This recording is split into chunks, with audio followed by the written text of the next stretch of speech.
Good morning, America. This is Jonathan Arias, your landlord, tenant, attorney, multifamily real estate attorney, coming at you again this morning with another video on behalf of the Onyx Group and Buy, Rent, and Profit Education. All right, today I saw this article. It's from a couple weeks ago, almost a month ago. It's titled, Tampa Bay Family Learns a Tough Lesson in Landlord-Tenant Law When AC Goes Out. And then it has this questionable, very debatable sub-headline. It says, Florida's landlord-tenant law is stacked against the renter. That's a matter of opinion, but then again, it's the press, so what are you going to do? All right, so I thought it would be a good idea to go through this because there are some teaching points, some lessons to learn.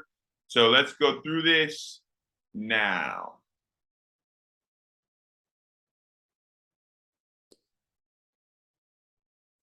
Renters saying their landlords are dragging their feet on maintenance problems.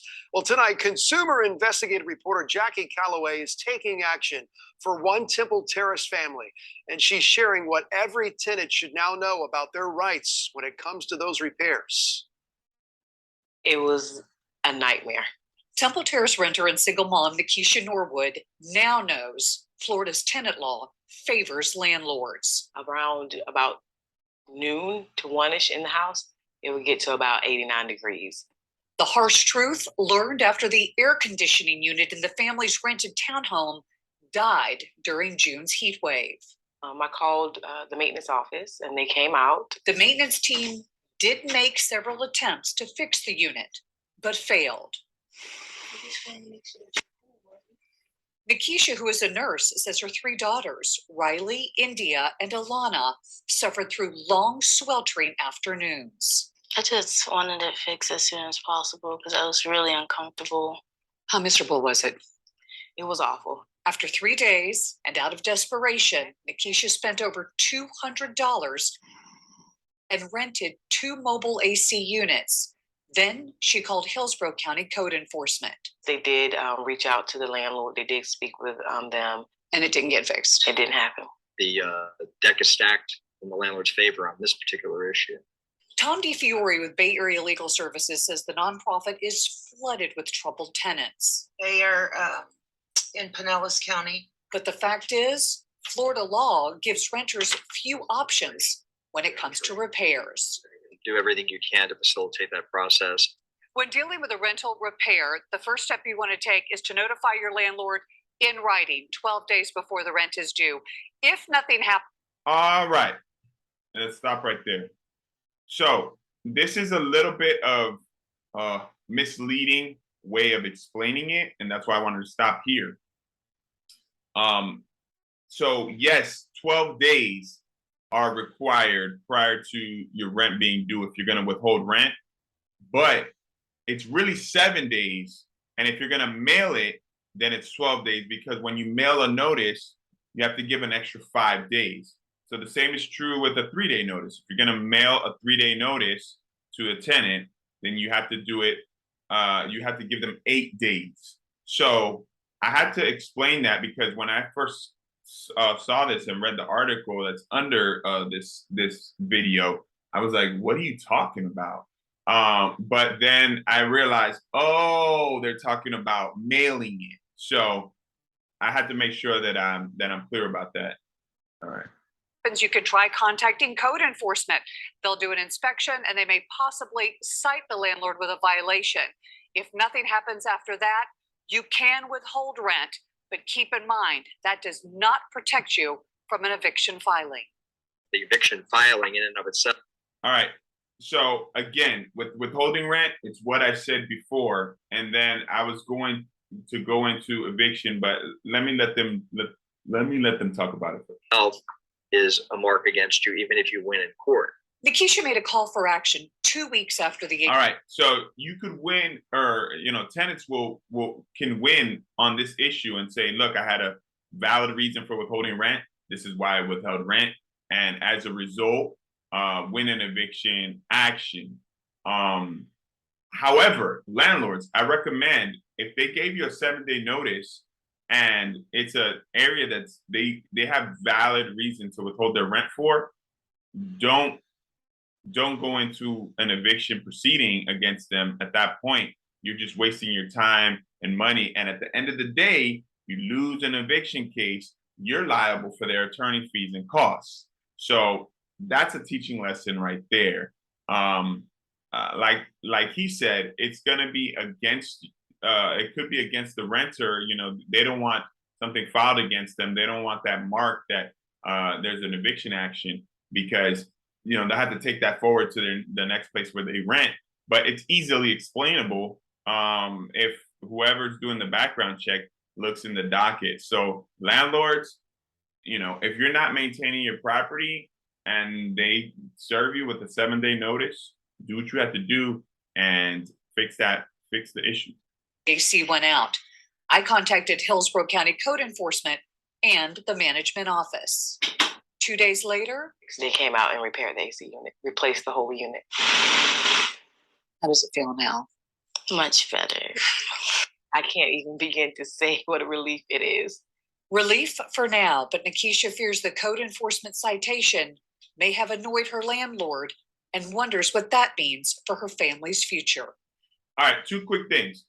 So if they made reasonable efforts to fix it and there was some other reason as to why the unit was not functioning, then that could be something that the landlord could use in court, you know, if this ever comes up in court.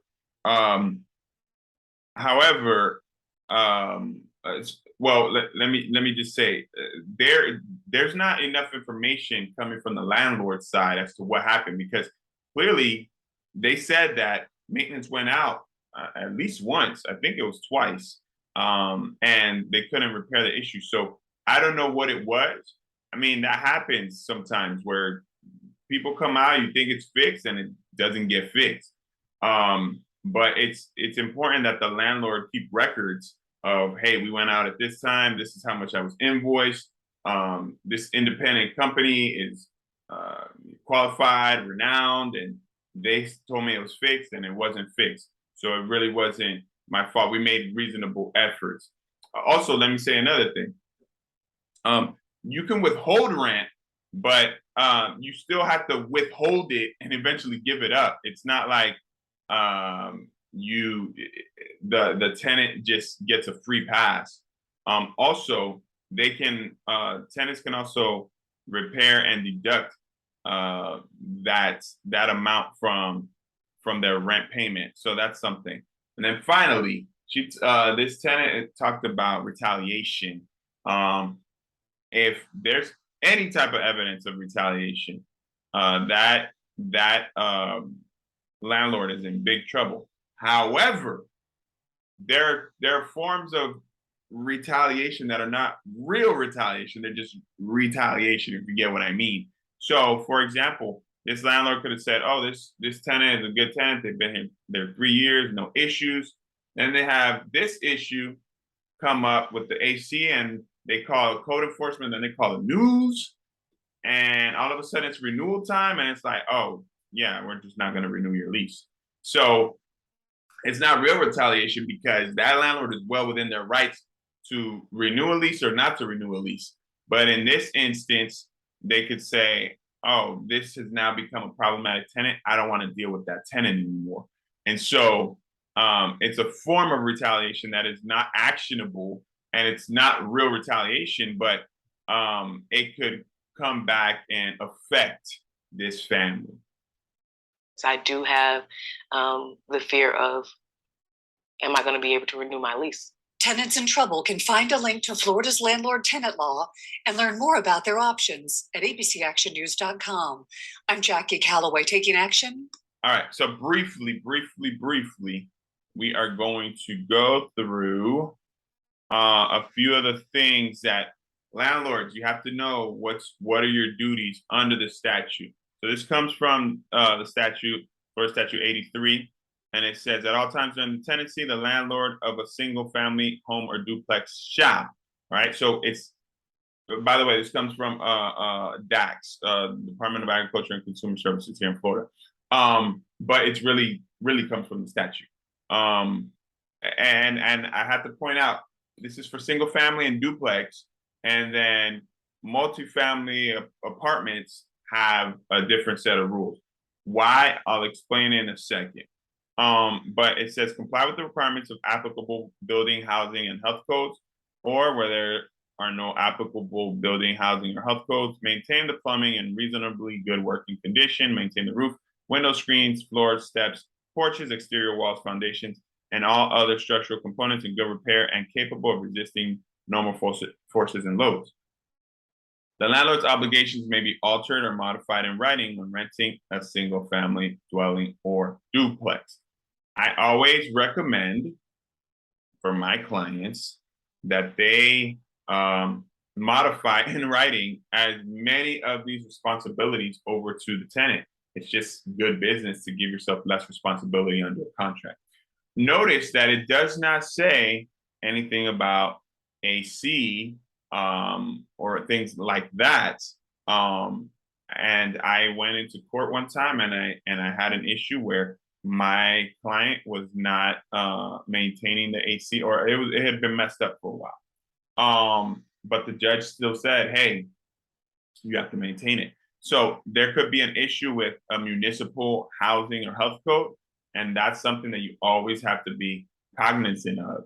It's hard for you to be cognizant of because there's so many. That's why you have me. Then with apartments, at all times during the tenancy, the landlord of a dwelling other than a single family home or duplex, for example, an apartment, shall the same comply with the requirements of applicable building, housing, and health codes, or where there are no applicable building, housing, or health codes, maintain the plumbing, reasonably good working condition, maintain the roof, windows, screens, floor, steps, porches, exterior walls, foundations, and all other structural components in good repair and capable of resisting normal forces and loads. All right.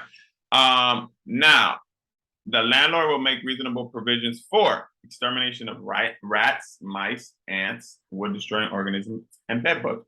Why is this an apartment and not in the section for single-family home or duplex?